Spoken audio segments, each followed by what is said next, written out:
ओम शांति। 5 दिसंबर 2024 की मुरली से विशेष पॉइंट। तो पहला पॉइंट है, मीठे बच्चे, तुम्हें जो भी ज्ञान मिलता है उस पर विचार सागर मंथन करो। ज्ञान मंथन से ही अमृत निकलेगा। अर्थात बाबा जो हमें ज्ञान रूपनी अमृत देते हैं मुरली के माध्यम से, हमें उसका चिंतन और मनन करना है, बार बार रिवाइज करना है। और जितना ज़्यादा हम रिवाइज करेंगे बाबा की मुरली को, उतना अधिक उसमें से नए नए पॉइंट निकलते जाएंगे। और जब हम बार बार उनको रिवाइज करके नए नए पॉइंट्स प्राप्त करेंगे तो हमें उन्हें अपने जीवन में धारण भी करना है। और उन्हीं पॉइंट्स को हम अपने जीवन में धारण करके किसी भी समस्या रूपी भवसागर से पार हो सकते हैं। अगला पॉइंट है, अपनी साहूकारी पोजीशन आदि का अहंकार मिटा देना है। अविनाशी ज्ञान धन से स्वयं को माला माल बनाना है। सर्विस में कभी भी थकना नहीं है। अर्थात जो हमारा शरीर है, इस शरीर से जुड़ी हुई जितनी भी मान सम्मान पोजीशन है, हमारा काम धंधा है, ठीक, हमें उन सब का बहुत अहंकार होता है, लेकिन हमें इन अहंकारों को मिटा देना है। क्योंकि बाबा हमें बार बार बताते हैं कि बच्चे, ये सब इस संसार की चीज़ें हैं। जिस दिन आंखें बंद हुई ये सब यहीं की यहीं छूट के रह जाएंगी। ये सब निरर्थक चीज़ें हैं, तो हमें इन पर अहंकार नहीं करना है। हमें अविनाशी ज्ञान धन से स्वयं को माला माल बनाना है, क्योंकि बाबा हमें ये ज्ञान दे रहे हैं। और इस ज्ञान के चिंतन मनन के द्वारा हम इस संसार में बहुत कुछ प्राप्त कर सकते हैं। और इस संसार में तो प्राप्त होगी ही स्वतः चीज़ें, हमें आने वाले स्वर्ग में भी बहुत सारी चीज़ें बहुत सरलता से प्राप्त होंगी। सर्विस में कभी भी थकना नहीं है। हमें बाबा का जो जो काम करने को मिलता है, हमें खुशी खुशी करना है। कभी भी ये नहीं सोचना है कि मैं ही क्यों करूं, मुझे ही क्यों कहा जाता है। बाबा का काम करना अर्थात अपना भाग्य बनाना। तो आप जितना जितना बाबा का कार्य करेंगे, आपका भाग्य उतना ऊंचा बनता जाएगा। आपके पास सारे ऑप्शन बाबा ने दिए हैं, चाहे तो आप अपना भाग्य ऊंचा बनाइए और चाहे तो ना बनाइए, सब कुछ आपके हाथ में है। अगला पॉइंट है, वातावरण को अच्छा रखने के लिए मुख से सदैव रत्न निकालने हैं। दुख देने वाले बोल ना निकले, यह ध्यान रखना है। हर्षित मुख रहना है। अर्थात इस संसार में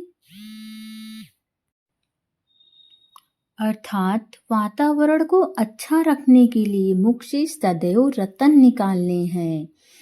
हमें हमेशा अच्छा बोलना है। और इस रतन निकालने का तात्पर्य ये है कि आप जितना जितना अच्छा बोलेंगे, आपकी लाइफ में सारी चीज़ें उतनी उतनी अच्छी होती जाएंगी।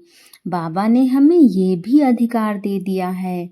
और यहाँ तो इस संसार में सभी आत्माओं को अपना जीवन बहुत सुंदर बनाना है। तो जिसको जितना ज़्यादा सुंदर अपना जीवन बनाना है, उतने अच्छे वो आत्मा बोले।